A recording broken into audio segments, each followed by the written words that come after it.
All right, everybody, we are back live on Skywatchers Radio right here on PSN Radio and the Dark Matter Radio Network. And now, like we promised, our guest, Jeff Willis, is on with us, and he's going to be on live for the next hour and a half. So please, if you guys want to call in and ask him any questions, do so. The number is 786-245-8127. And again, you can find us on PSN Radio by looking that up on Skype. If you want to look us up on Skype, please do so. Call in. We'll always take your calls. The guy that's doing all the heavy breathing there, that's Jeff Willis. Jeff, how you doing, sir? Welcome to Skywatchers Radio. Hey, Alan. Hey, Angel. How you guys doing tonight? Pretty good, wonderful. man. Great. It's great to be on there with you guys. Happy to have you on. Jeff, since you're outside, are you recording anything right now? No, I'm not. I don't see anything out there right now, but you know me, I'm out here watching all the time, most of the time. Well, any chance I get. All right, Jeff, let me throw a question at you just to start opening the questions up. When people are recording, do people mostly find, and even from your own experience, do people mostly find stuff that they're catching on video in post-review, or while they're out there looking for something? Because from my experience and what I've seen that people are posting on the internet, there's a higher percentage of people that weren't really looking for something that caught something accidentally, that they found it in the footage later on. Well, it always starts out like that, with people, it works both ways. You got the group of Skywatchers that are out all the time just dying to, get their next best piece of footage. And then you got the people that are just out and about doing their own business, and then all of a sudden they see something, and then they're able to record something amazing, and then when they analyze it and they find out that it's not an airplane or not a bird or a helicopter or something conventional, when those type of photographs show up, then it usually gets them involved in the UFO phenomenon. And then after some study, some people get hooked on it, some people don't. So, the people that get hooked, then they are out there skywatching like us, like the rest of us, sooner or later, hopefully. Now, you got started a long time ago skywatching, and you've amassed, it says on your bio, at least 250 hours of solid UFO footage. Now, that's stuff that you've taken yourself, because we were asking earlier, is it stuff that you've taken or you've bought some of it? Yeah, it's stuff that I took myself, because I started, I'll give you a little bit detail about how I started with the video photography of it all. You're familiar back in 1990, 91, when the solar eclipse over Mexico happened. Do you recall that? Oh, yes. Sure, yep. Yeah. Okay. Well, that was a big thing for ufologists, because as a ufologist, I realized that when the solar eclipse happened, that people saw UFOs. And so a little bit more reading in on the subject, I discovered a guy named John Breaux that lived in California at the time. And I seen an article in the old Timothy Beckley UFO magazine where they had an article about John Breaux, and they talked about how he can videotape a UFO any time of the day. And so I kind of put the two together. I thought, wait a minute, a solar eclipse, and people are seeing UFOs where the sun should be, but it's not. And now here's a guy that blocks out the sun with his house, and he's able to see UFOs in broad daylight. Right, you're talking about the solar obliteration, where right. I'm familiar with the process actually. But from my understanding, more people were recording rods than actual UFOs. Right, when they were and that was doing my right, and that was my next step. Is I was going to say later on during that same period, Jose Escamilla came out of nowhere with all these rod footage. And he became famous basically by doing the same thing that John Breaux was doing, and how he became famous in the UFO field. So I put both of them together, and I started doing the same technique, and I started getting both. I started getting lots of rods, and I started getting lots of UFOs. And this was after ruling out which ones were bugs, which ones were cotton, which was high-altitude insects, anything that you can explain away. We took those ones out of the equation, and then we were left with hundreds of hours of videos. and that was just in the solar technique footage. Later on, around I'd say 98 or 1999, I decided that a lot of the hardcore, big wigs in ufology, they kind of looked down at the solar footage, and they weren't too keen on it. And a matter of fact, they weren't afraid to tell people about it. So, there was a lot of good UFO footage shot in that manner, but the problem is there's a lot of junk shot the same way. So what I decided to do in around 98, 99, I decided to completely turn my back on the sun once and for all and start videotaping footage, in the sky that wasn't related to that way of shooting UFO video. And sure enough, I was started to videotape some of the best smoking gun video sightings I've ever had in my whole life. And it just took off from there at that point. Well, tell us more. Okay. Well, first of all, when I first got into the video footage, I was working on a couple different UFO sites as a news editor. And once I did start getting into the smoking gun footage, shooting it myself after, a few years of doing the solar technique, I started getting amazing footage. Like I seen triangles, videotape triangles. The May 12, 2006 footage that I shot on North Phoenix on the Thunderbird Park area mountain here in Phoenix. People that are in this area will know what I'm talking about. But I shot this amazing footage. And I was with Pat Uskert from UFO Hunters because this was way before UFO Hunters, like at least a couple of years before the show. But we were putting together a documentary called UFO Road Trip that we were working on. And so we were out investigating sightings in the area, and I caught this video of this triangular object appearing. It was basically lights that were skipping in front of each other, traveling it was weird. It looked like interdimensional travel or something, but all these people that analyzed the video were seeing like a triangle object. Well, the night after we videotaped it, I was like so impressed with the video, I sent it to Art Bell, and he called me like very fast. Like it was like an hour after I sent him the video. He called me within an hour, and he told me that he'd like to have me on the show. And I was like, well, sure, So he put me on the show, and we talked about the piece of footage. And it had been a while since I'd been on with Art. I hadn't been on for a few years at that point.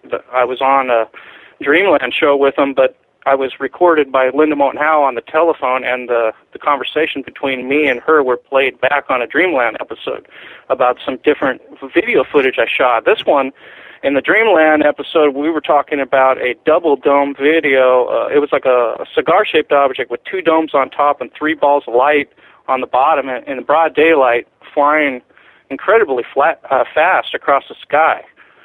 And so mainly after the May 12th, 2006 footage, I filmed different triangles. I filmed a triangle over my house. This one is labeled on my website. By the way, my website's ufosoverphoenix.com. And there's this footage on there called 4/20/2006. And this footage shows a triangle. It basically starts out as two balls of light, and then the one ball disappears, and then there's one light left. Or there was three at first, and one disappears, and there's two left, and then the two turn into some sort of triangular-shaped object, and right. It just kind of hovers over my house. So, the video is amazing in itself. But I've seen some of your footage, man, and I was pretty impressed. I'm going to be honest. You've put a lot of footage on the internet over the last few years, and I've had this conversation with Alan and on the show with many guests that I don't really trust a lot of the footage that goes on the internet, especially the last 10 years, just because of the CGI and all the how easy it is to create some of this stuff.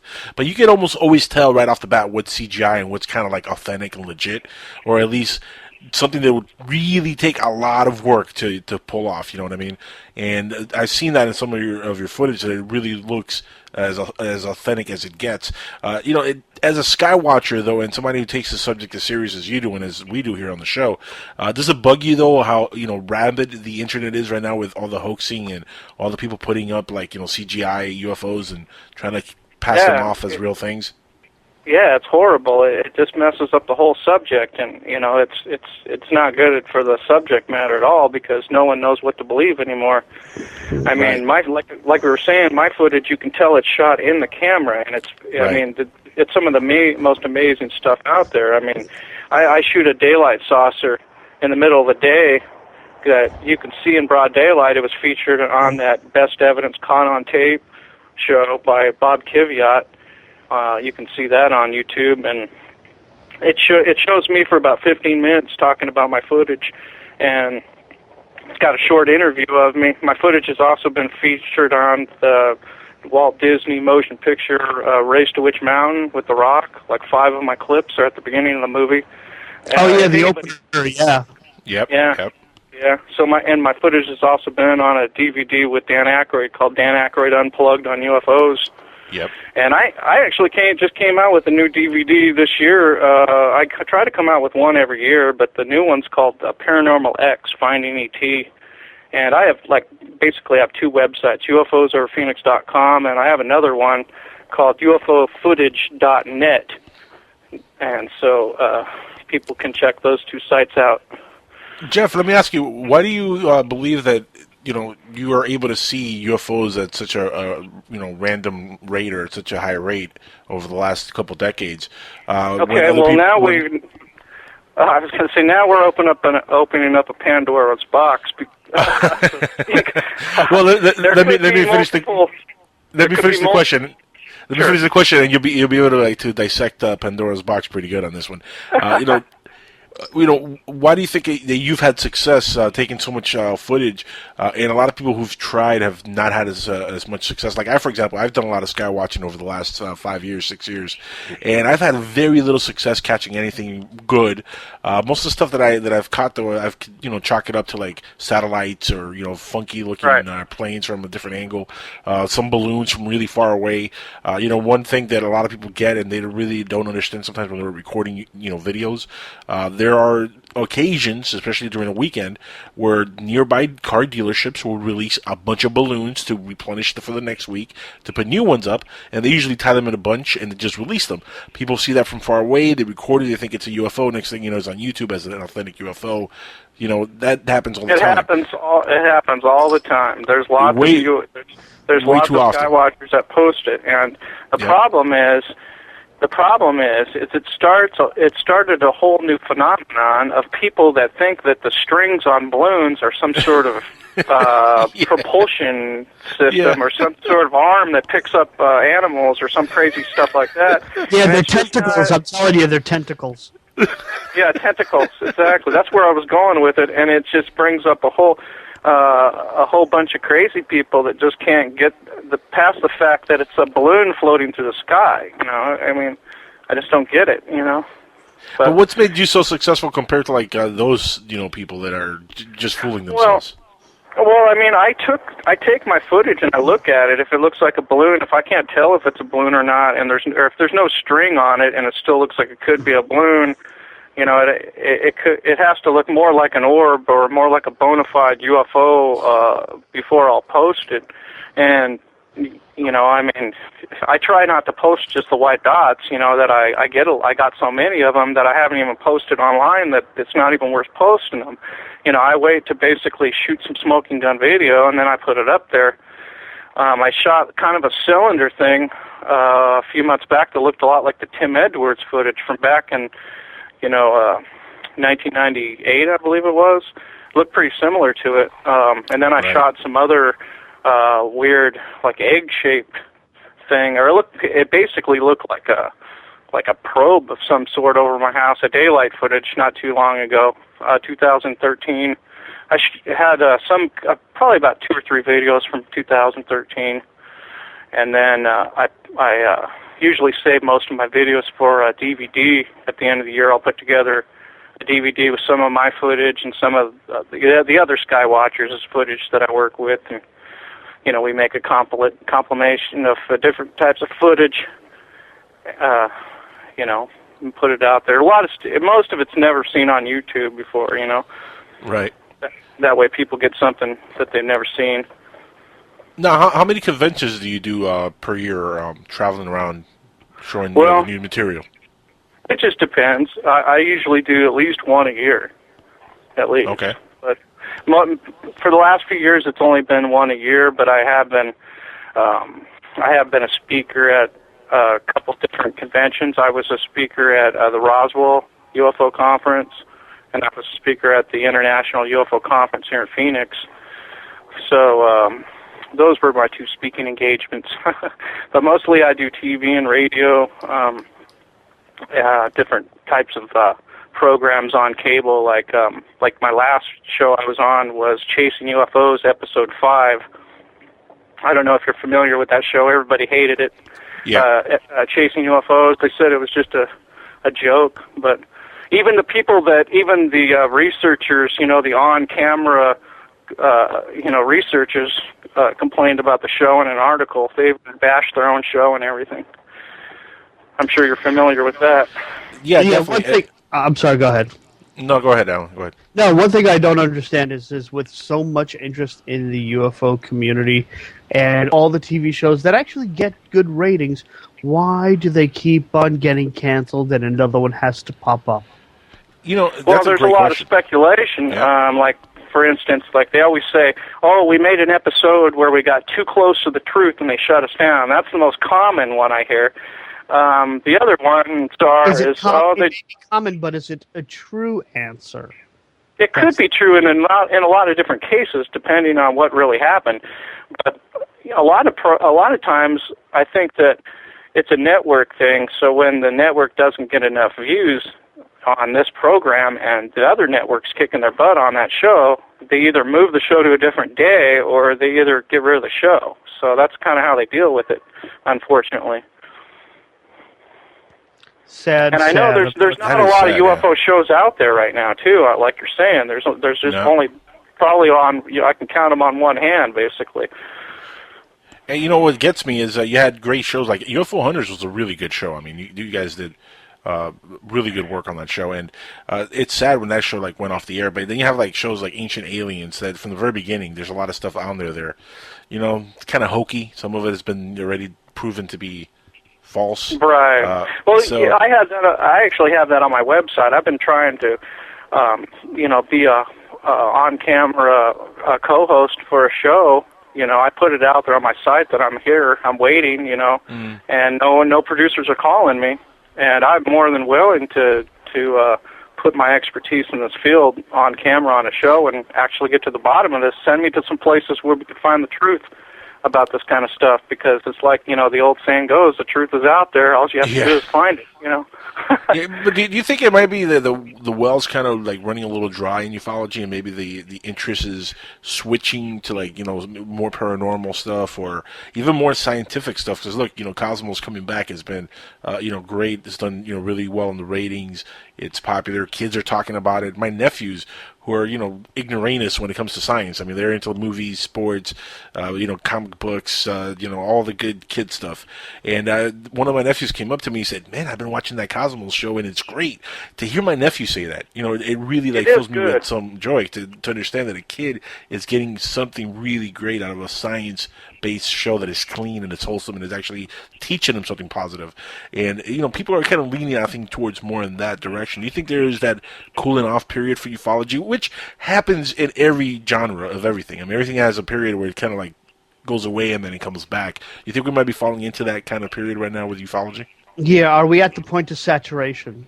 A little bit, yeah.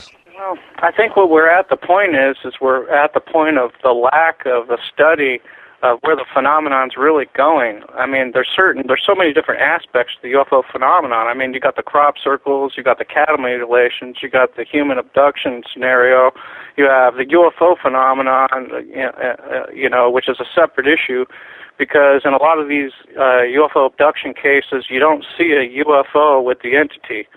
The entity just appears in your bedroom. The next thing you know, you're on a craft. There's no middleman UFO, and you don't see it usually landed or up in the air or whatever. You're just there, or the whatever the aliens are trying to do to you, or if they are aliens, they do it right there in the room, or you have a piece of missing time you don't remember, or you remember seeing something that doesn't make sense, or something like this, So there's lots of different aspects to it.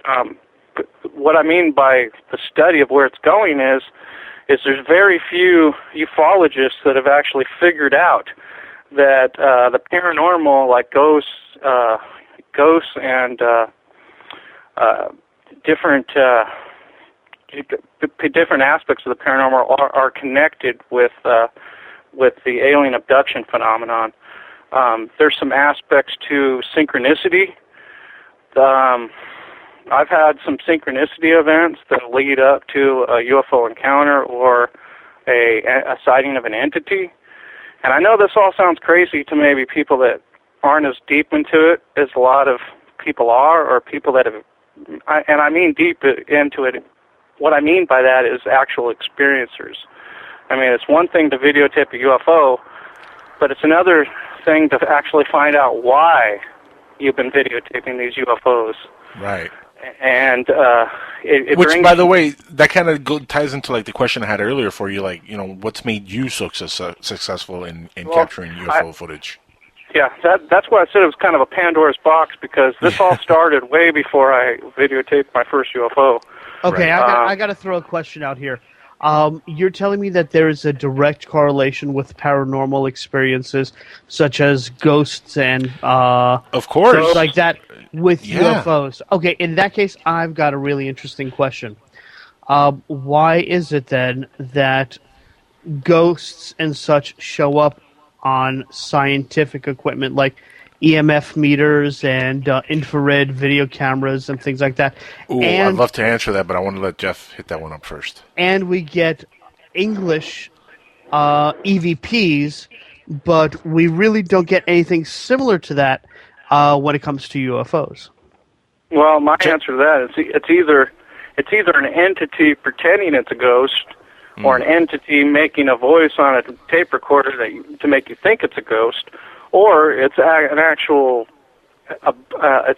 spirit that never inhabited a body, or it could be a spirit that did inhabit a body at one time but that has passed away. So now right there we have 3 different answers, and no one knows what it really is yet. So this is the problem with it. The other thing that the other thing the UFO phenomenon has in common with the paranormal is the near-death experience scenario and the actual death in itself. There has been witnesses that have actually claimed to have seen dead relatives on board a UFO with the graves standing right next to them, and asking them to tell a message to their family members to tell them that they're fine, they're okay, and they pass this message on, and the family members think they're crazy or something, but it really happened to them. So, I've never heard of this one. So these stories are out there. These stories are out there. There's books. There's a book by Ray Fowler, The Watchers 2, that talks a little bit about near-death experience and their relationship to UFOs. So there's a lot of stuff out there. Yeah, you took the words out of my mouth. I was going to quote that. Actually, I have heard about that before, Alan, and it doesn't shock me that some people would have those kind of experiences. In fact, we've talked about this on the show before, and at least my personal belief is that a lot of paranormal activity, especially years like 100 years ago, 200, 300, 400, 500 years ago, stuff that people would consider demons, goblins, ghosts, stuff that people were afraid of in the dark that they might have seen. A lot of that were aliens that were probably misidentified because they didn't know any better on how to identify these things. And over the years, there's been different lore and mythology that's been built up.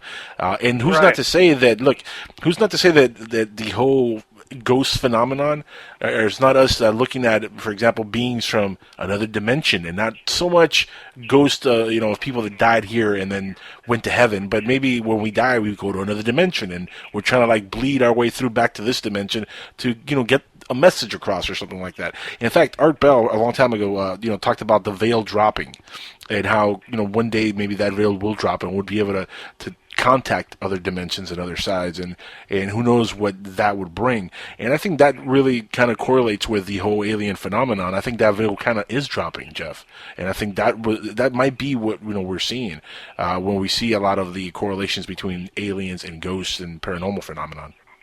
Right, and it's to answer your question before, is why is there a decline in this type of subject matter and decline in these type of shows? Now, I don't really know if there is a decline to ufology or a decline to the interest of UFOs and ufology in these type of shows, but I do know that if there is a decline in it, that may be the reason why, is because people, they start to dive into this stuff and they start to think that maybe these aliens are demonic, and then they don't want to have nothing to do with UFOs at all, and they totally get out of it. So, I mean, that could be wait a minute. The Vatican's willing to baptize them now. What are you talking about?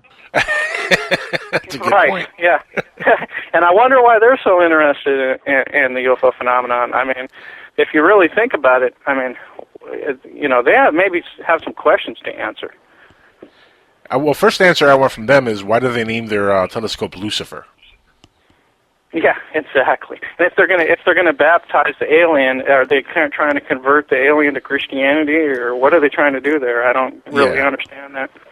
But I mean, the thing is, though, if the alien's real, then it should be able to tell us a lot more about Christianity than we know, because if they have a civilization that's older than us, then that means that they met God probably a lot longer than we did. So I don't get why the Vatican would think that they were smarter than an alien, if you know what I'm talking about. Well, I think the Vatican, in their defense, I think what they've done is they've kind of cleared the way for disclosure one day to happen and say, look, it is part of God's plan to have multiple planets with life. That's all part of the design, the grand scheme of things, because, why would God, and this is questioning, God in a way, but, they would probably say, why would God create the heavens, the earth, the universes, the planets, the stars, the galaxies, everything, and then just have one planet with life? No, God's work is everywhere. It's all in nature. It's abundant, and it's clear that life is everywhere because God seeded life everywhere. And I'm sure that's the stance they're going to take when disclosure does happen, because at the end of the day, it's called damage control.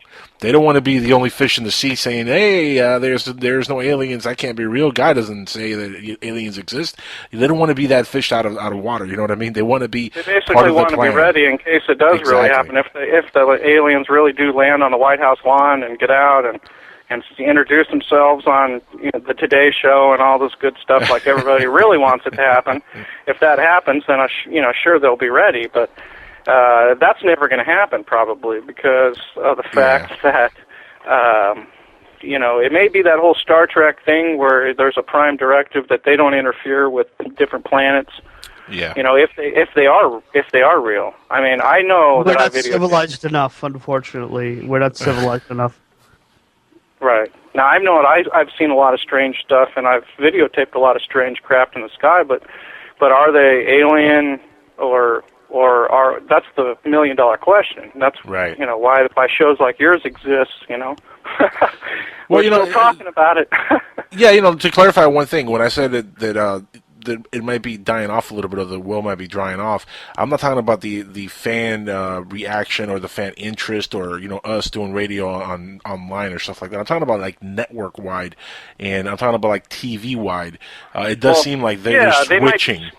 It's a conditioning. It's a conditioning that's going on to kind of make it into a hokey subject again. Well, it's kind of like we were talking earlier, when they get really close to the truth, but and then that scares the network, and sometimes they're trying to investigate a story, and a story takes strange twists and turns, and that it would have never thought that was going to happen in a million years, and now they have to edit this program with all these crazy things that happened, and the network, they always view the show, of course, before they air it. And every time they view a show, it gets weirder and weirder and stranger, and at some point in time, I think that's when the executives come in. They're like, well,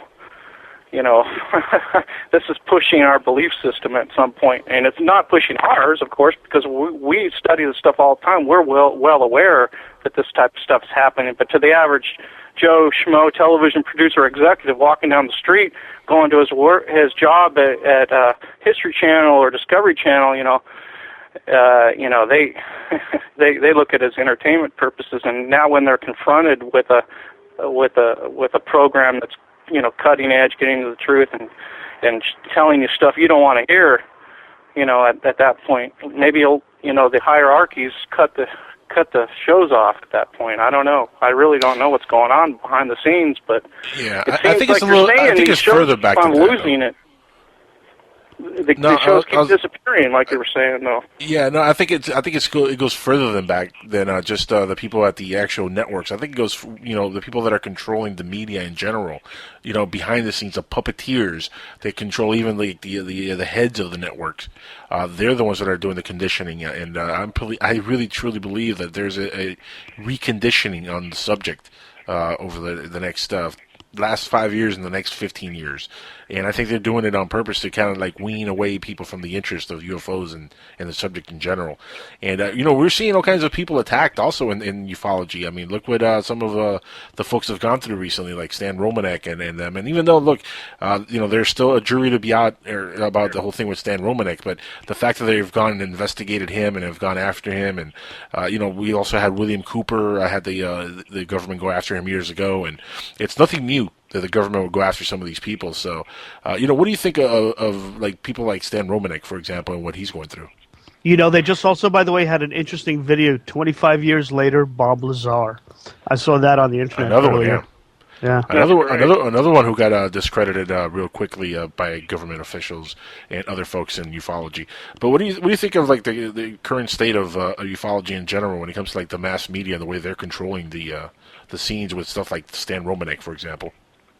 Well, you're right. It's like all, it's like you were saying, I don't really know what happened there, but it's like they don't want to, the mass media, they don't want to report that a guy's videotaping an alien outside his window, but then when something happens, like what happened, all of a sudden they want to report that, so it's, even if if he was framed or whatever, it's like you're, they don't want to print the real story. I mean, now, the jury's still out on his videos, of course, because we don't know. Somebody could have been out there playing a joke on Stan, or who knows? We just don't know yet. But that's where the media is going with it. They only want to report what they want to report. When it comes to UFOs, the mainstream media does not want to have anything to do with UFOs whatsoever. That's why these shows are disappearing from the cable channels, because they probably get backlash every time they put one of these shows on the air. They probably get calls all day long by people that are pissed off about it. So, it's amazing. And then they have like 400 shows on TV with televangelists and all kind of preachers trying to take your money.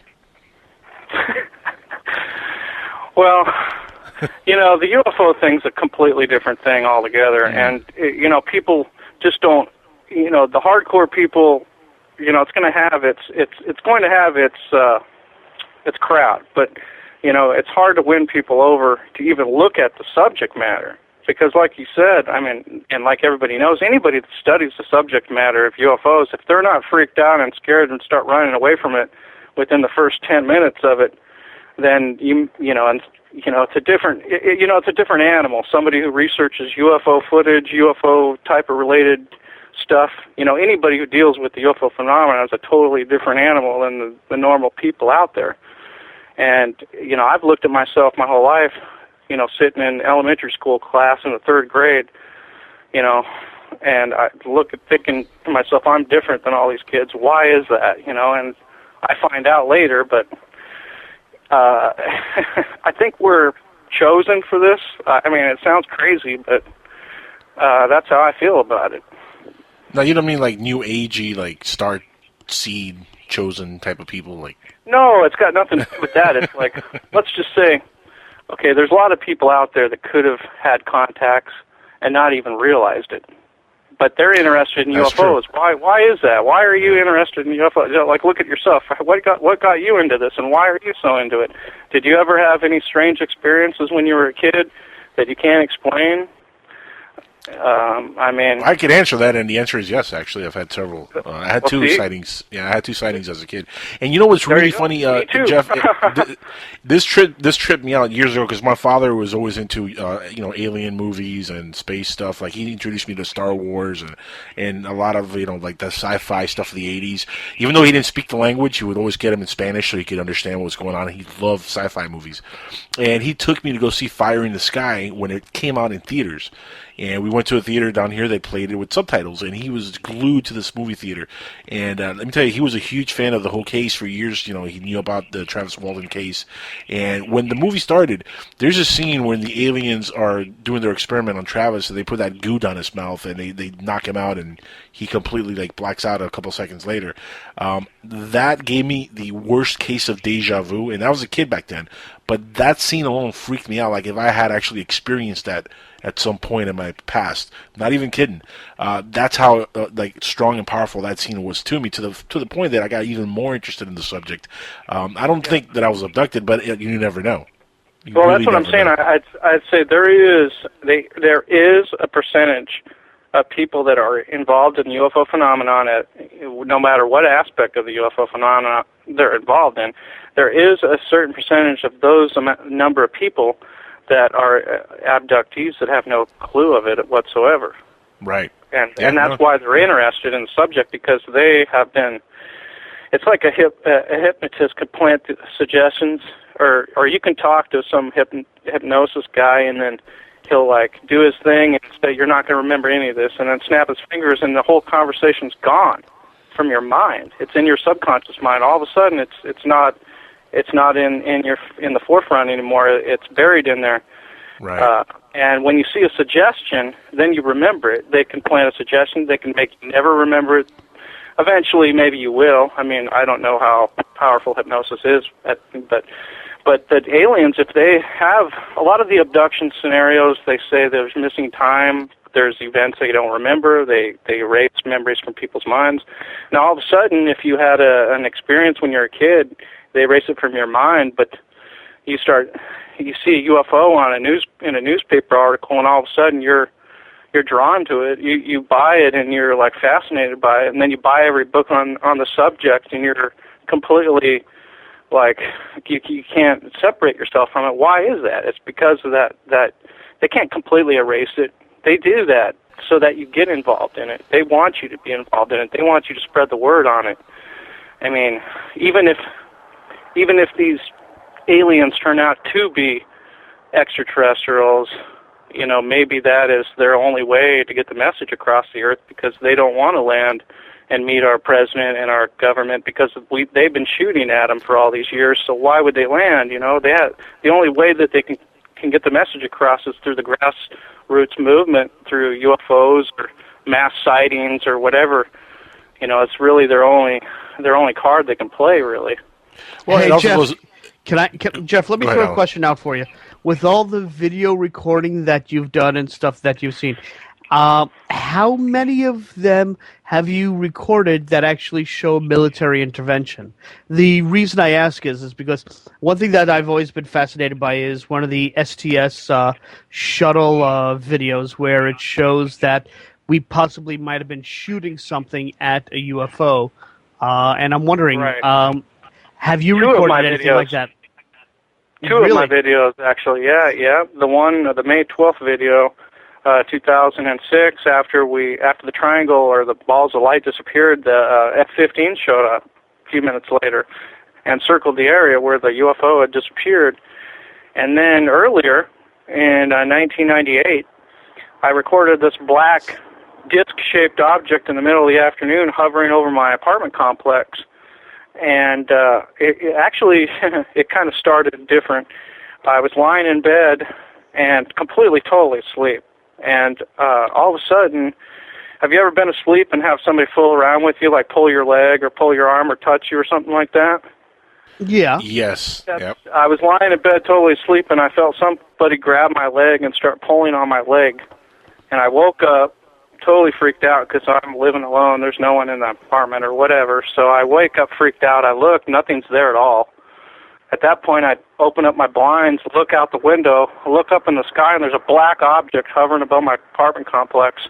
Probably about, I'd say it's hovering about 3 blocks up in the sky, I would say, in distance, and the thing's probably about the size of a Jeep Cherokee or something up there, just like a black hockey puck up there. I videotape it for about probably, I'd say, 15 minutes as it slowly hovers higher and lower, and then it goes a little bit to the north and then backs up and goes a little to the south, and then it kind of does a little, little motion back and forth and further away. Finally, it starts to go behind a tree to where I can't see it anymore. At that point, right when it goes behind the tree, I'm waiting for it to come out the other end. It never does.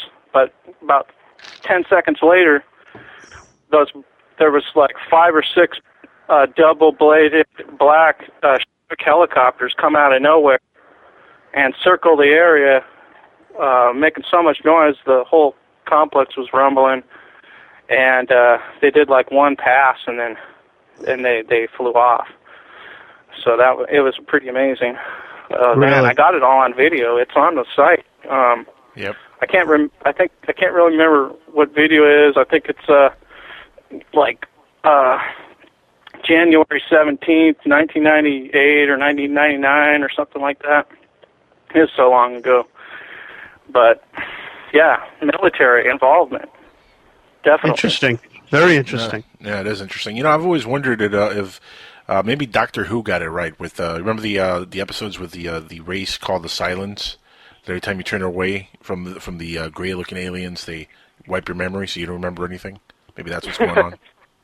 Maybe there's some people that do remember it full recall, like Betty Andreasson, the Andreasson affair, and also there's other people that remember bits and parts of it, like Travis Walton. Of course, remember the Pascagoula, Mississippi event with Calvin Parker and the other guy, the fisherman that saw the UFOs capture them. Remember that case? That one I don't recall. You're not talking about Rendlesham Forest. This was in the 70s. Okay. It was Pascagoula, Mississippi, Calvin Parker, and this other guy, where they were fishing, and a UFO lands behind them. This was in 3 a.m. or whatever, and it abducts them. And it's the aliens. You'll remember this. It's the only aliens that were probably ever witnessed like this. But the drawings of the aliens, they had spikes on their heads, like 1 on the top and 2 on each side. Do you remember those drawings? Yep, I remember the drawings you're talking about. Yep. Yeah. Now this is the only case in ufology where the aliens were drawn like this. Now, are these robots, or what are these guys? Are these just robots designed by the aliens to go out and do their bidding so they don't have to risk themselves in our environment? Or what are these spiked head creatures? I mean, no one ever had a UFO sighting with these guys ever since then. And so where do they fit in? So, I mean, you have the Space Brothers case of the 50s and 60s where people saw regular white guys come down in saucers. And then you have the 80s and 90s where the Greys are full swing, but then the Greys really started back in the Barney and Betty Hill case in the late 60s. So and remember, you can't forget our Martian green friends also from the 60s and 70s. Yeah. So you got all these different types of races supposedly coming, and no one knows really what's going on. So, well, I mean, is part of that could it be really, Jeff, that part of it is kind of conditioning through movies and media and stuff like that? What is popular in the movies is usually what people would tend to see a lot more of. When Close Encounters of the Third Kind came out, the little gray aliens became like the norm. Right after that, Communion used them. That kind of became like the image of the aliens for like the last 3 decades. Well, supposedly the Close Encounters of the Third Kind movie was actually designed to actually tell the story of people that actually did have those encounters. And they actually took the stories from different people, the description of what they look like and stuff. So, the only thing missing from that, it was basically it was basically a fiction movie, of course, but they should have at least did a disclaimer at the beginning that said that these accounts are described by people that have witnessed the same thing, or something like that, or based on the experiences of people, something like that. Maybe they did. I can't remember. It was so long ago. Well, they did, but Spielberg did that a couple times. I mean, even with Poltergeist, for example, that was loosely based on a real story that he had heard, and then he decided to do Poltergeist. So I mean, he did that, and other movies like even The Exorcist is based on, and that's not Spielberg, but even The Exorcist was based on a real case of exorcism, and it was a little boy, not a little girl. I think it was in the 60s or 70s, I want to say, but it's 60s, I believe. But I mean, that's not that uncommon also. But right there, we're talking about reality influencing art, influencing reality. Right, and you got to remember, this all started even earlier in the when in the 30s, and when they put them in the comic books, the invaders from Mars and all this stuff, and even those old black and white TV shows, Invaders from Mars or whatever, and and stuff. So it kind of got it out there to begin with. But was it based on fiction, or was it based on someone that saw something and put it on film, or wrote their ideas on paper and it became a film? So we really don't know the origins of where these things come from, especially when you can even go back further and find the tablets on or whatever on in caves, drawings of disc-shaped objects, hieroglyphs that go back thousands of years, or so there you are. I mean. No, it's pretty amazing, some of the stuff that does go back a long, long time. Especially like the cave art that looks very ET-ish. It looks very gray, or like they look like the grays. And some of the stuff that they've been finding over the years is phenomenal. There's even ones where it shows like a guy with an astronaut helmet and a rocket and an airplane and a jet and a helicopter, and all these things were carved on the side of rock like thousands of years ago. So either they had a glimpse into our future, or somebody from the future went back and showed them what we're going to have, or there was some sort of race of beings that were interacting with them that had all that stuff. But it came from another place, or it did come from Earth, but they had their base underground or whatever. It was hidden from the people that were primitive or whatever, I'm thinking those that got lost in the Bermuda Triangle ended up in Egypt. Possible. Well, well, who am I to put someone's theory down, Well, look, at this point, you got to suspend your disbelief, man. You just go with whatever. Anything is possible. We're clutching at straws here, as to what the answer is. We don't know the answer. God only knows when we'll know the answer. And let's not even bring God into it. Yeah, I don't even think God has a clue at this point. Right now, God is like, well, it's really up to the U.S. government at this point. I'm not intervening anymore. It's all up to them. At this point, people have to decide for themselves. I mean, really, because the only way you're going to know for sure is through your own spirit, because these things contact you by physical means, but they also contact you by your spirit. I mean, if you guys believe in your essence, your spirit, your soul, whatever you want to call it, your essence, your inner being. Like if you believe that if you die, that your soul's going to still be there, you're still going to be somewhere, right? But just not in your body. Well, whatever these guys are in these ships, they can interact with you both ways. They can interact with you physically and spiritually, or out of body, or whatever you want to call it. I mean, you got to remember, a lot of these abductions are astral abductions, where people see themselves lying on the couch because they've just been removed from their body by an entity, and off into a UFO they go, and they're put on a table just like the physical abductions, and then they're given an examination and maybe a scoop mark scar on their leg. The next morning they wake up in their bed, back in their body, and the scar's there. Like in Betty Andreasen's case, the alien showed up while she was lying on her couch. He pushed a button on his belt, and she came out of her body and was standing right next to the alien, looking back at her body lying on the couch. The alien looked at her and said, "It's time to go." The next thing she knows, she was on board the ship. So they can abduct you physically and astrally. Like we discussed before, people have seen their dead relatives on board UFOs. So, there's something that is connected with it. And I don't really know exactly how it is. He pushed a button on his belt, so that shows that it's technology on one hand. Now, if I had a technology on my belt, I can push a button and make you come out of your body and take your essence somewhere and then put you back in later. You know, that's some pretty heavy-duty stuff right there. Yeah, no kidding. Listen, I got a question from chat here. Cali Guy wants to know in our chat room. By the way, if anybody wants to join our chat, is psn-radio.com/listen-chat-live. So go there. But Cali Guy wants to know if you have done any research on underground bases, including Phil Schneider and some of the claims he made before he left us. Well, the underground bases, you know, all the faculties are connected. I mean, the Cheyenne Mountain, the Area 51, the one up in Mount Shasta, the Dulce base. All of these bases have underground. I would say they have underground tunnels that lead to each one, with probably some type of bullet train type of transportation, or maybe even.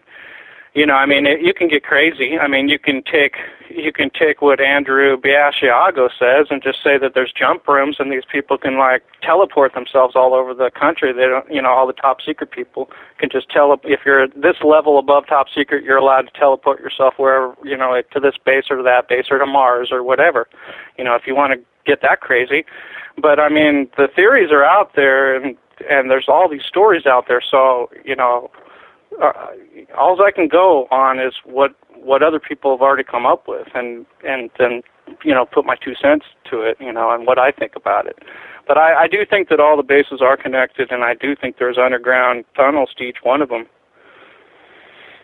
Do you think that disclosure is imminent, and do you think that a lot of the construction of the underground bases, especially in the last decade, which there's been a lot of rumors of a lot of different bases constructed, do you think a lot of that has to do with the imminent upcoming disclosure that we might be getting in the next 5 years?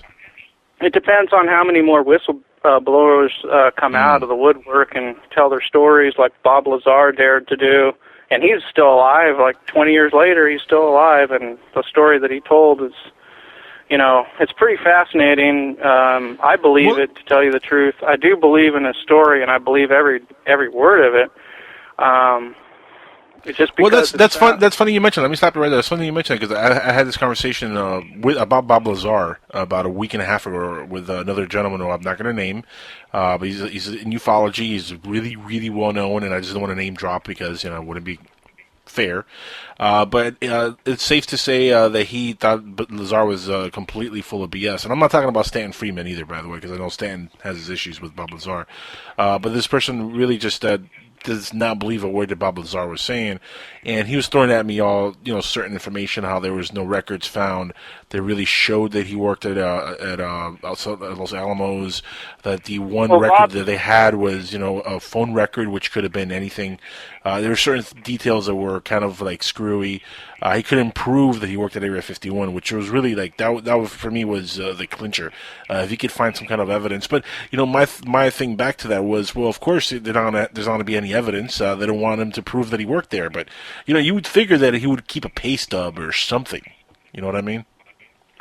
Well, you know, it's hard to really say what really happened there. I don't know. I just, there's something about his story, I believe. I don't know what it is. It's just that all the details, and it's like, why would he do it? I mean, why would he? I mean, he didn't make any money off of it. I don't know. I don't know about that. Look, well, he may have made a little, but he's a scientist. He can make a lot more doing the type of work that he does. You know, I mean, he works on jet engines and jet cars and stuff like that. I mean, he can make a living without UFOs in his life, and to come up with that, it just doesn't make sense, because the element 115 thing, it just all makes sense, the way that he shows on chalkboard how the ship works, and it doesn't make sense that he would come up with all that by himself. I mean, it seems like but the even the briefing documents on the Zeta Reticuli beams that the government gave him, I mean, I'm sure anybody could have researched ufology and maybe come up with a story like that. Well, yeah, but no, here's the thing, though. The element 115, they have been talking about that scientifically since the 70s, so that's not really, like, that wasn't a new element that he just came out and said, all right, here's an element they're using and nobody knows about.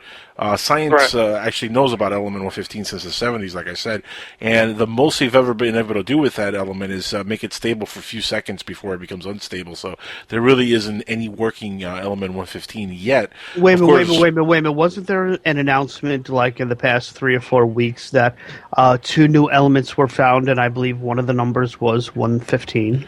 Yeah, they've discovered it, but they can't make it work permanently. It dissolves immediately. Like in a couple seconds, it completely evaporates or goes. I mean, it doesn't work. Basically, it is an element, but it's not an element they discovered.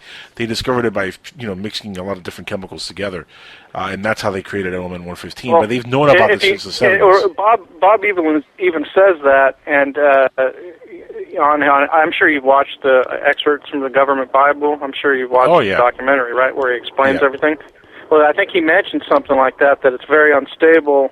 Right. But when he put it in the reactor and it turns into antimatter, and then that's what it uses to bend and warp space-time, and that's how they can get 30 Zeta Reticuli is 33 light years away. That's how they can get from there to here within just a couple seconds, because they're not traveling in a straight line at the speed of light. They're bending and folding space-time, and that's how they get here in a couple seconds. So, and how he explains that's how they move faster than the speed of light and all that. It just wormhole technology. At first, when I first saw the documentary, and then he took them to see the UFOs in flight. Actually, before he came forward with the story, he took John Lear out there because he had he knew when they were going to fly him. Remember that story? And then he took John Lear out there, and they videotaped the UFOs flying over Area 51, even though they were... Well, they videotaped crafts flying from Area 51, but, I mean, that could be a stuffed bomber from far away. I mean, it could be you saw the loop that one did. Remember, I don't know if you remember the old video, but when that first came out, it was on the old Sightings television show. Right. Yep. And remember it did like a weird angle loop, and then another one did this weird spiral down towards the ground and then shot way back up into the sky. I mean, there was more than one object in that video, I believe. Right. No, yeah, you're absolutely right. But again, that stuff is... it could be a number of things. It could be alien aircrafts. It could be stuff that we've back engineered. Most likely is stuff that we've been working on in black budget projects for many years. I mean, there's a list of different projects that but the thing is he knew exactly when they were going to fly it, and he brought Lear out there to view it. And sure enough, it happened. I mean, I don't know. Here's a part of the conversation that we got into with this this unnamed person that I was talking to. The Mirageman movie came out recently, and Dottie and all these people are speaking about the whole thing being a big conspiracy, big cover-up, a big hoax on their part, and the MJ-12 documents being a big hoax. A lot of the stuff that we were talking about, dealing with the Mirageman and the fallout from that, and even tying into Bob Lazar. Bob Lazar could easily have been duped and used to push this information out there by certain people in certain positions. No doubt about it. And I think that there's a high probability that the MJ-12 documents are hoaxed. However, maybe the reason why that hoax happened was because someone out there was part of MJ-12. And they had no other way to get the information about the program out there but to hoax a document to talk about it. And, I mean, that kind of stretches the whole thing. But, if you were a part of a secret program and you're already 80 or 90 years old now and no one knows about it, maybe someone went to great lengths to try to hoax something to try to at least get the story out there. So you're saying plausible deniability. Right, and even though later they find out it's a whole hoax, now it's been the MJ-12 things out there, and maybe new documents will come forward in the future that confirm MJ-12, and these documents may end up being the real deal this time. So, we just don't know really. Which would be Which, by the way, it would be really bad if that's the case, because how are we going to, tell apart the truth from the fake stuff when we have so much misdirection with the hoaxing going on? And That's, I think, what happened. That's what's happening here. Really, see, when Edward Snowden leaks it all, we'll know it's the truth. Perhaps. Well, actually, didn't that conversation come up where Snowden or one of his cohorts had said that they have tons of documents on the UFO phenomenon and how the government is involved? Well, yeah, and the thing is we, if a document is proved hoax, that's fine. It's a hoax, and we don't want people to hoax government documents. We have too many government documents out there that are real as it is. I mean, look at the blackvault.com and John Greenwald. He's collected so many government documents on UFOs and other government-related paranormal things through FBI and National Security Agency and CIA and all sorts of stuff, and it points right to the fact that they know UFOs are real. They admit it in these documents, and they actually have a relationship with them to where they hunt these things. They're involved in different cases, all sorts of stuff. I mean, you name it. I mean, also, look at Timothy Good in his book Above Top Secret. There's a whole crap load of secret documents that are all blacked out in the back of his book obtained through the Freedom of Information Act. So they know about UFOs.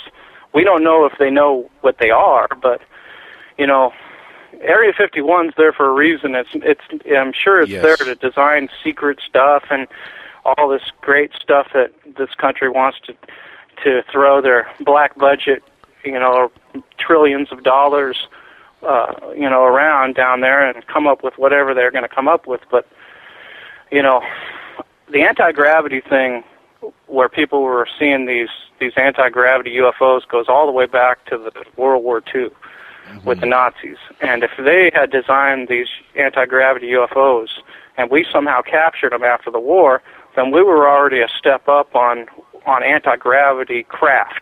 Yeah. Now, all these craft weren't space travel craft, but they did get us to the first step of anti-gravity if they were real. And by this time, 60 years later, whatever, we've come a long ways. I'm going to stop right there because we do have to hit a break here in a minute. But it's really funny you bring the conversation to the Nazis and the possibility of them having this type of technology. That's also been something that's been hotly spread over the last couple of decades. The involvement of the Nazis with the occult, with the possibility of having created flying saucers or have the schematics of flying saucers given to them by possible aliens or interdimensional beings, and all kinds of really weird stuff, which even could get into the Roswell situation, because what happened to Roswell could easily have been a crash of an aircraft that we created based on their technology. And that's also something that's been hotly debated in ufology for quite a while. What's the freakiest stuff that's happened to you over the last decade or 2 decades since you've been involved heavily in ufology? I got to say, I mean, this pretty much really all started when I was like 6 or 7 years old, and I was lying in bed, and I got to tell you, I was completely wide awake. I was not asleep at all, and something grabbed my hand. I mean, the lights were out; it was pitch black, and something grabbed my hand, like if someone was going to grab and hold your hand, like with their hand, and I felt it. And at that point, I got kind of scared because it's like, why is there something that's not supposed to be there holding my hand? So of course you panic and you like become frozen, scared, with fear where you can't even move, and like petrified basically. And so I was so scared I couldn't move. And at that moment, I got enough courage to reach out as fast as I could and turn on the lamp. And as soon as I did that and turned the lamp on, as soon as the light filled the room, there was nothing there. The pressure released, and there was no person or whatever it was holding my hand at all, and it was completely gone. And now I'm like 6 years old, and I'm just realizing that there's a different reality, one that's separate from the one that we wake up and go to school or work and do every day. There's something separate from that. So now I'm introduced to something I don't want to know about. And at the same time, I'm a kid, so I do want to know about it, So I went to. Let me ask you. Yeah, Do you think? ahead. Let me ask you real quick about that experience. I mean, do you think that in any possible way it could have been like sleep paralysis or anything of that nature? Because I mean, I suffer from sleep paralysis myself, and I've had instances where I wake up in the middle of the night and I swear there's like all kinds of people in the room, and you could see shadows and stuff. But then I just stay lying there, and it goes away. I would have thought that if I had gone to sleep first, maybe that could have been an explanation, but I had just barely got into bed, and I was just started to lay down, like within like 5 or 6 minutes. And another thing is the sleep paralysis is something that is a word that's thrown out there by doctors that really don't know what sleep paralysis really is. Maybe it is some sort of attack by some sort of entity or a. I hope not, because it happens to me a lot. So I'm hoping it's not some kind of paranormal entity or. Well, I've had it happen to me too, but it's also accompanying an entity. Like you said, you felt like there was people in your room. Well, when you come out of the sleep paralysis, what it is that basically. If sleep paralysis isn't just a scientific thing that happens to your body in between sleep and in between awaking, where you're like stuck there, where you can't move. If it's not something that's normal or natural, if it's not that, then it has to be something else. Because why would it feel like there was beings present during a natural phenomenon like that? I mean, why? Well, that could be attributed to a neurological thing. I mean, they've done tests in scientific laboratories where they've done brain surgery on patients, and they've mimicked abduction scenarios and different hallucinations and all kinds of stuff. But not to cut you off, real quick, Jeff, we do have a caller that just joined the show here, 651. You're live with Jeff Willis on Skywatchers Radio. You have any questions for the guest? Yes, I had a question. Do you think that the UFOs are just looking for something? Because it just seems like they become more frequent now, and I live here in Minnesota, and all of a sudden now I keep seeing more and more UFOs, and it's not like they've done any harm to us or anything. So I'm just wondering if there's just something that's on their planet that they're looking for themselves. Well, good question. Jeff, you want to drop an answer on that one? Well, I think that sightings are increasing. I mean, if you visit some of the reporting pages, like Peter Davenport's UFO Reporting Center, you'll see that over the years, the sightings in each state have increased. And if this is just their way, like we were talking about earlier, to get the word out to people that see them, that there's something else out there, then that may just be their only way to contact the average person walking down the street, to convince them that there's something else out there. Yeah, it's funny if you look at a chart from the last 20 years, the last 15 years, and you look at the amount of sightings and reports and stuff. It keeps rising every year. But like I was saying earlier, the media coverage is going down. So while the individuals are reporting more, it's funny how the regular news media doesn't want to report it even less nowadays than 10 years ago. It's not as popular as we're seeing on TV shows. There's a whole different agenda going on behind the scenes. But caller, go ahead. You had another question for Jeff? Yeah, I was wondering, do you think it's because the U.S. government is trying to go after them for whatever that they're doing, like seeking or whatever they're looking for? They might not know. Like when the UFOs come around or whatever, that the military just snaps into action and they just disappear. Wouldn't that make sense, though? I mean, the military would snap into action if they are not familiar with what's going on, because if let's just say this is a need-to-know basis type of operation, the president probably won't need to know. Some compartments of the government won't need to know. Some compartments of the military won't need to know. It's very, very black budgeted and very compartmentalized, and at this point, there's a good chance that if they do see a craft in the sky somewhere and some army bases nearby, they're going to go after it because they don't know any better, and it's not their fault necessarily. I mean, Jeff, would you agree with that answer? Yeah, I would. I mean, the thing is, though, is there's so much, there's so many things up there that are being videotaped. We don't know whether they're these drones or alien UFOs or what, now, because you got so many drones flying around now there's going to be all sorts of misidentifications as it is. But we're talking about sightings 20 years ago, 30 years ago, or just, even in the 90s even. Who knows? These top secret drones have been around for so long, they may have been flying them and been mistaken by UFOs all the time. So. Oh, right. Now, I was wondering, though, too, these UFOs that do come into our airspace and things like that, are the U.S. government taking military actions? Are they shooting at them or anything like that? Well, when the bona fide UFO shows up, the military, it's kind of funny when I think of a UFO, and then I think of the military catching it on radar, and then all of a sudden they say, "Where is it? It's gone. It went off our screen." I think to myself, a UFO and aliens inside of it, and then they see themselves on the government's radar, and they push a button, and all of a sudden they're off radar. It's like they're playing games with us. If the military tries to surround them, it's not going to work.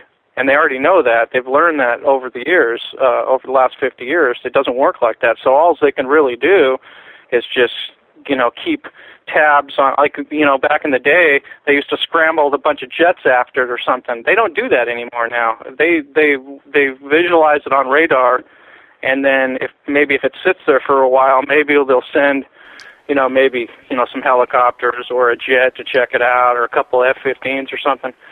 But they don't really, they kind of just observe it from a distance, it seems like, before they would engage. And if you recall, we were talking about earlier, the study of UFOs, you'll find that the pilots that engaged UFOs in the past became dead. So maybe they don't want to do that anymore.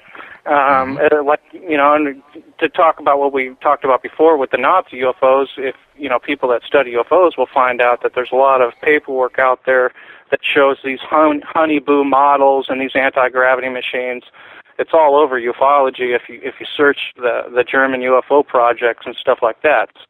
The anti-gravity UFOs have been around a long time, and maybe the people that take pictures of them throughout the years or videotape them, maybe they were mistaking the anti-gravity craft for the alien craft in a lot of cases. Not to say that alien craft aren't there and that they haven't been sighted, because there's so many videos of UFOs and so many pictures of UFOs. To find out who's flying them, that's the million-dollar question right there. So, well, why do you think they keep coming into our atmosphere? It just doesn't go hand in hand, because they keep coming all over the world. I mean, they don't. Right. I haven't really seen any of them do any harm or any crazy things. It looks like they're looking for something. That's what I just don't understand. I mean, they're probably looking for gold, my friend. They're probably looking for gold. Well, you don't think they don't think you don't think they've harmed you, but think of all the people that are abductees that found a scoop mark scar on their leg, or a little scoop mark scar on their arm, or found an implant in their body. What happened to them during the moments that they can't remember? Were they traumatized and they can't remember? Or now, why is this implant in me? Is it doing my body good? Is it doing it harm? What about the cattle mutilations? Those cattle didn't really feel like it was such a good idea, when they turned up dead, with all their blood sucked out and all their organs gone. That wasn't a really good day for them. So, who knows who knows what's the agenda behind all this? It may not be in the best interest for us. No, and the late Dr. Roger Lear, by the way, was on record saying several times that there were certain implants that really mimicked biology to the point that it was stuck as almost like a symbiote with the person they were trying to get the implant out of. Some of them would actually move away from the scalpel when they were reaching towards the implant. It would actually physically move away as if it knew that it was about to be removed. They've faced a lot of different things, by the way, Dr. Roger Lear. Well, the implant is obviously, it has the same genetics as the body, the host that it's being put in. So they've already manufactured it to work with that host. Mm-hmm. What it does, if you look at stories by people that have had implants that have had them taken out, for instance, like Jesse Long, when they took out Jesse Long's implant, when Roger Lear removed that, he all of a sudden started having thyroid problems and all sorts of other health problems. Yep. And he thought, well, maybe the aliens put that in there because it was helping him. It was some sort of device that they scanned him. They knew what problems he would have, so they stuck something in there to help him so he wouldn't have those problems down the road.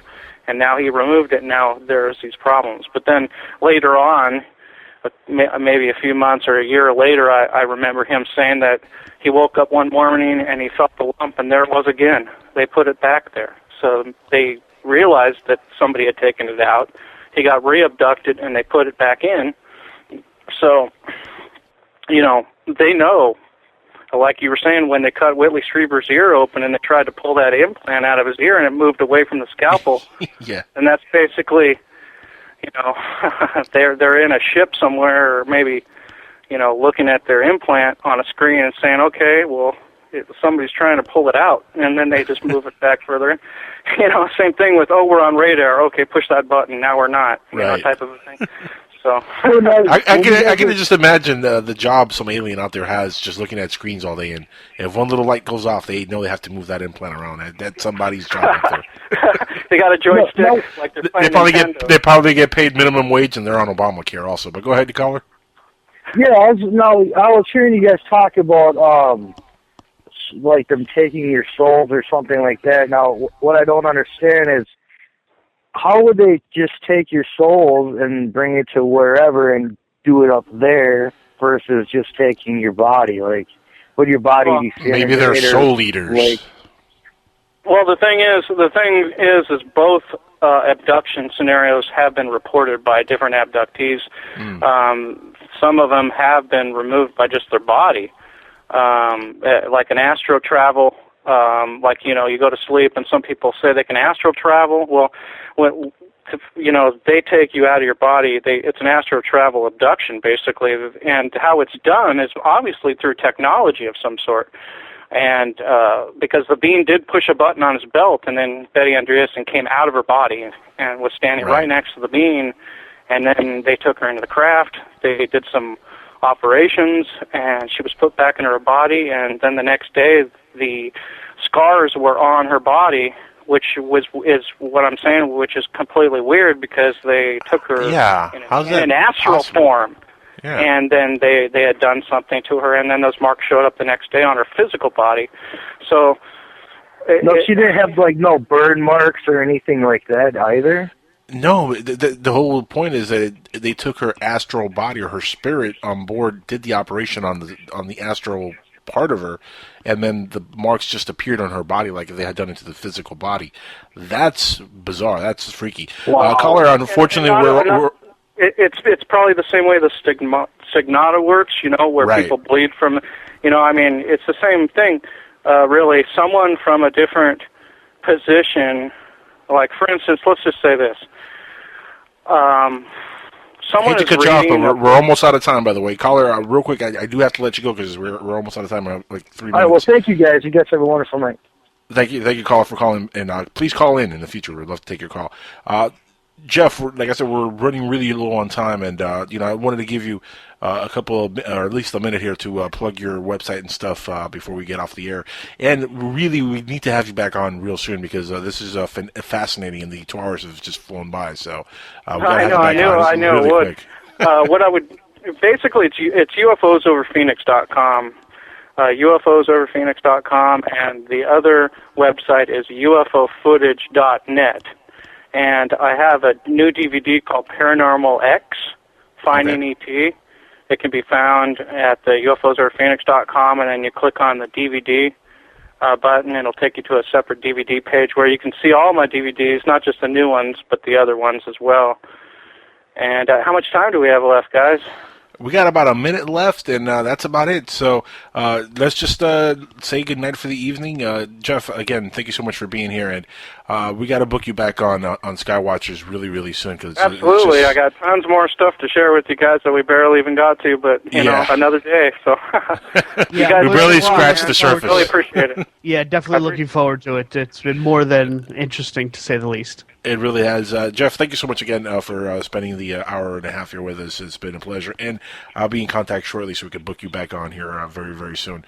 Guys, we're all out of time. I know Keith is waiting to push the button, so I got to let you go for the evening. And again, next week we'll be back live here on Skywatchers Radio. Guys, Skywatchers out. Take care, everybody.